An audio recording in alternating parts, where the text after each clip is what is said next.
Hi, friends. As we all know, access cavity is the first and the foremost important step of the root canal treatment. It not only allows us to trace all the canals for further cleaning, shaping, and obturation, but it also has a major role in long term survival of the tooth. So, when it comes to the long term survival of the tooth, it basically depends on all these factors, and there should be balance among all these three factors.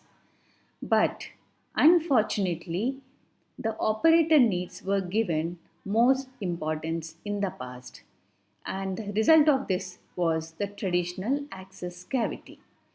So, in this traditional access cavity, usually we use the large round burrs or the straight fissure burrs, because of which we unnecessarily cause gouging or more removal of the axial walls. Apart from that, the GG drills, which enlarge the coronal third of the root canals, and a complete deroofing in order to do complete cleaning of the pulp chamber and to trace all the orifices, but unfortunately it reduces the fracture resistance. And various studies have shown that the traditional access cavities were reported as the second largest cause of loss of the tooth structure. Hence, there is a need for paradigm shift to conserve the access cavity, to conserve the tooth structure.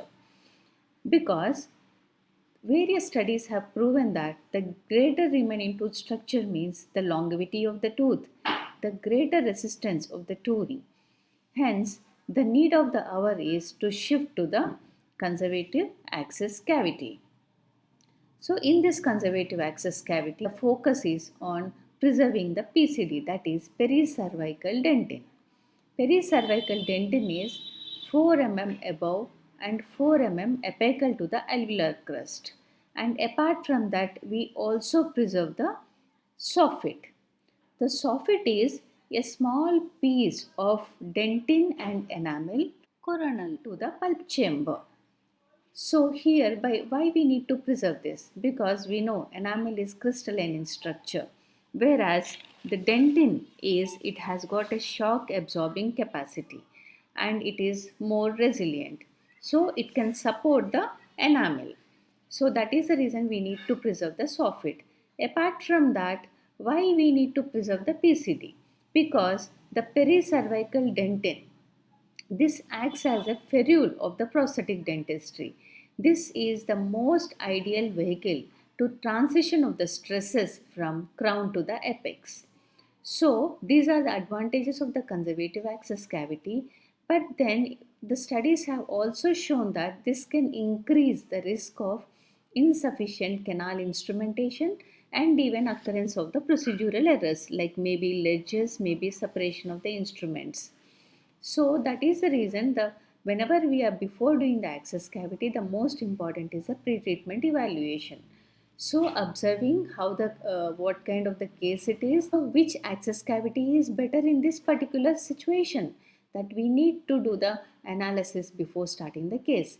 Apart from that, the magnification, yes, when we are using the magnification, even in the conservative access cavity, we can see better, so we can debride better, we can clean better, even we can visualize the all the orifices, even in a small access cavity. Apart from that, the various access cavity preparation burrs which are available, these are the ones which we need to use, with which we can avoid the unnecessary removal of the tooth structure. And the ultrasonic tips, when we need to locate the additional orifices and when we need to trough, the ultrasonic tips are good to which have a controlled cutting efficiency and better visibility. So here is one case. This is how we do the pre-treatment planning. We observe the most importantly where the decay is, what is the extent, and what is the relation of it with the pulp chamber, where the pulp chamber position is, what is the size. Okay. And apart from that, where the orifices are present and what is the relation of the orifices with the pulp chamber. So depending on that, we can plan the access cavity.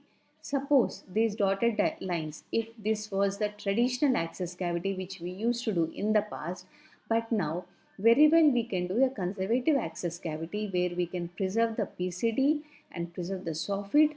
yet we can achieve the straight line access to the canals.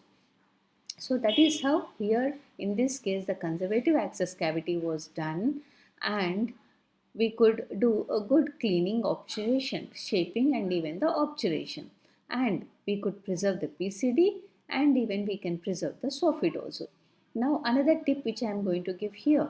So in this case the maxillary right first molar, you can see the decay on the mesial side. So here I plan a conservative access cavity, and I traced the main canal MB1, and with the ultrasonic troughing up to 2 millimeters I got into the MB2. Now we traced even MB3, but then you can see how the file is bending. It is getting obstructed because of the conservative access cavity.